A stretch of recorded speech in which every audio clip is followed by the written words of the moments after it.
Recently, Shabir Ali posted a video about the transmission of the Quran. Today, most Muslims read the Quran in a text that is referred to as the Egyptian edition of 1924. That's how scholars refer to it. Most Muslims may not have realized that this is the designation for that manuscript, for that text to Muslims in general. This is just simply the Quran. But this is not the only text of the Quran that is read throughout the world. In North Africa, there is a slightly different text that is based on a slightly different reading. And then too, in some parts of Africa, there is another reading of the Quran and a matching manuscript that is prevalent.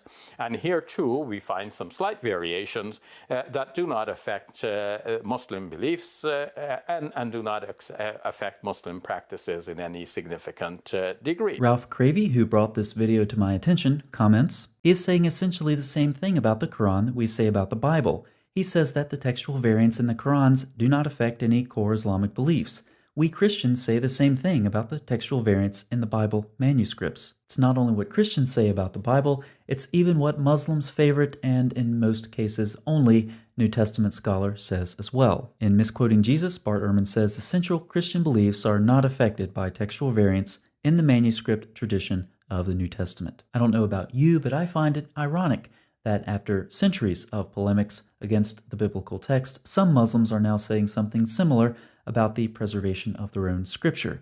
But when Shabir says this, the various readings do not change anything that Muslims believe and do not affect the practices of Muslims in any significant degree. Is he correct?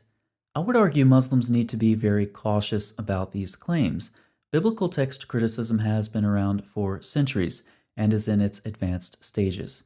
Quranic text criticism, however, is hardly in its infancy. We have yet to see a text-critical apparatus, which would be a nice addition to, say, the 1924 standardized Quran, since it's been around for about a century now. So, while many Muslims may make claims similar to Christians regarding the preservation of their scriptures, they haven't done the text-critical work to prove them. It seems likely that the bounds of orthodoxy will continue to preclude such a project among many scholars in the Muslim world for the near future. Indeed, much work on the text of the Quran has been done by Western scholars in recent decades, who are equally, if not more competent than their Muslim peers and less hampered by the limits Muslim tradition has imposed on critical examination of the Quran. Now, there are always Muslims who post comments on my videos talking about how the text of the Quran doesn't matter. The Quran has been perfectly preserved through memorization. Even after hearing Shabir Ali say this. So how do we make sense of all of this? We want to retrace the history of how these manuscripts became divergent. How is it that we have a variety of readings of the Quran and manuscripts to match? These copy-pasters will continue to impress us with all of the stories about the miraculous, perfect memorization of the Quran, and in the process imply they don't care about the data.